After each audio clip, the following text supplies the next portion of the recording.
Assalamualaikum warahmatullahi wabarakatuh. Perkenalkan, nama saya Sintawati Aula dengan NIM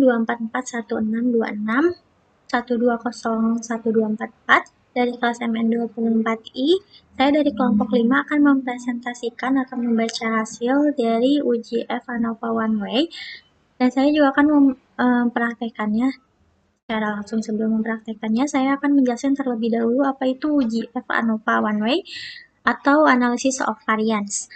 Uji F ANOVA adalah metode statistik yang digunakan untuk membandingkan rata-rata dari dua atau lebih kelompok independen, dan tujuan utamanya adalah untuk menentukan apakah ada perbedaan signifikan di antara kelompok-kelompok tersebut.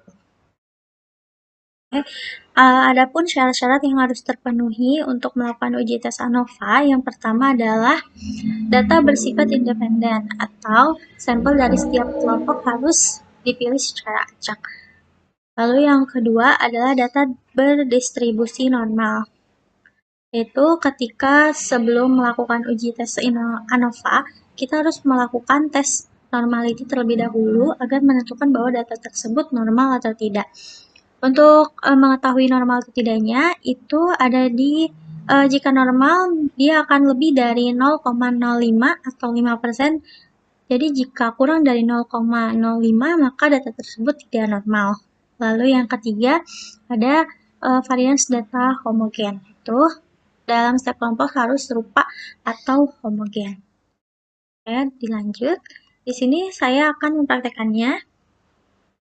Di sini sudah ada datanya, tingkat penjualan dari teh poci yang sudah kami kumpulkan, kelompok saya kumpulkan ada 30 data, dan kodenya ini merupakan wilayah atau lokasi yang kami ambil. Lalu jika data P-nya sudah diisi, ada variabel Q yang harus diisi juga. Di varian 1 ada tingkat penjualan, varian 2-nya ada di kode, desimalnya 0, lalu values-nya yang kode diisi. Untuk yang pertama, lokasinya ada di Teluk Jambe, kedua di Perumnas, yang ketiga di Palumbon Sari. Lalu pencet OK. Jika sudah, pertama, kita harus melakukan uji tes normalitas terlebih dahulu. Pertama, ke menu Analyze, lalu Descriptive Statistik, ke Explore, tingkat penjualan ditaruh di dependent list, lalu kode atau lokasi ada di factor list.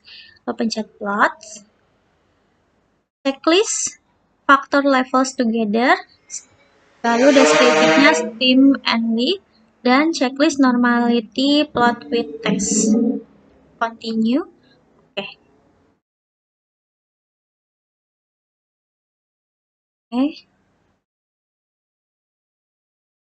Nah, kita bisa lihat ke bawah, kita langsung fokus ke tes normality-nya. Kita bisa dilihat di sini di Teluk Jambe ada di Safarowilnya di 0,093, di mana artinya ini lebih dari 0,05. Lalu yang Perumnas ada di 0,878, artinya lebih besar dari 0,05. Lalu di Palumbon Sari ada di 0,575, lebih besar dari 0,05. Artinya bisa disimpulkan bahwa test of normality dari data tersebut, data ini adalah normal. Lalu jika sudah normal, kita akan melakukan tes homogen dulu, ke Analyze, lalu ke Compare Means, One Way ANOVA, tingkat penjualan sama ada di dependent list, kodenya sama ada di faktor, lalu pilih option, checklist deskriptif, dan homogeneity of variance test. Deskriptif untuk melihat rata-rata penjualan mana yang tertinggi dan terendah, lalu untuk homogeneity untuk melihat data tersebut homogen atau tidak, normal atau tidak. Lalu klik continue, oke. Kita dilihat. Wah,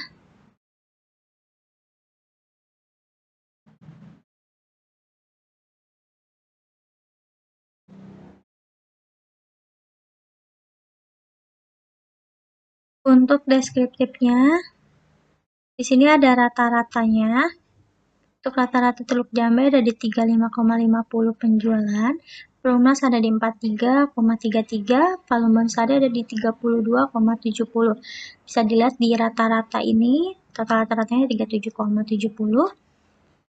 Jika dilihat dari rata-rata kali ini bisa terlihat atau bisa disimpulkan bahwa penjualan di lokasi Perumnas lebih tinggi atau lebih laku ya teman-teman daripada dua lokasi lainnya yaitu Teluk Jambe dan Palumbon Sari. Namun tidak terlalu signifikan. Lalu kita lihat di tes of homogeneity-nya juga leasing 0,425 artinya di atas atau lebih dari 0,05 artinya normal. Kita lihat tes ANOVA-nya.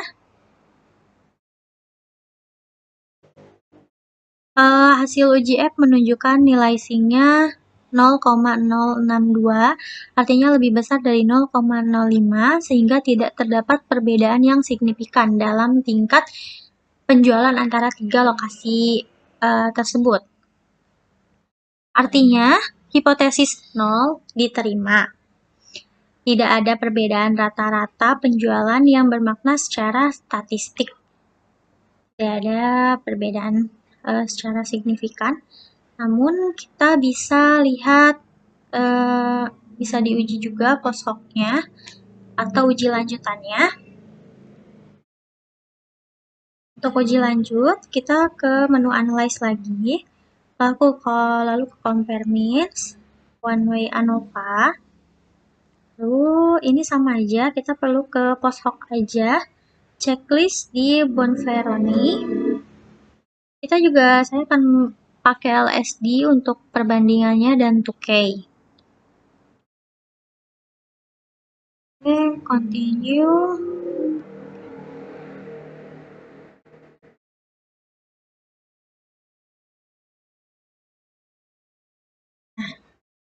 Sudah terlihat ada 2K HSD, LSD, dan Bonferroni.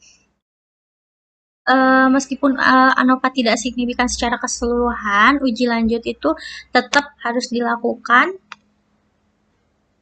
karena bisa dilihat hasil LSD menunjukkan adanya perbedaan signifikan, meskipun sedikit ya, di antara Palumbon Sari dengan Perumnas, di mana signifikannya ada di 0,024 dan Palumbon Sari versus Teluk Jambe atau Palumbon Sari dan Teluk Jambe itu sama SING-nya di 0,024.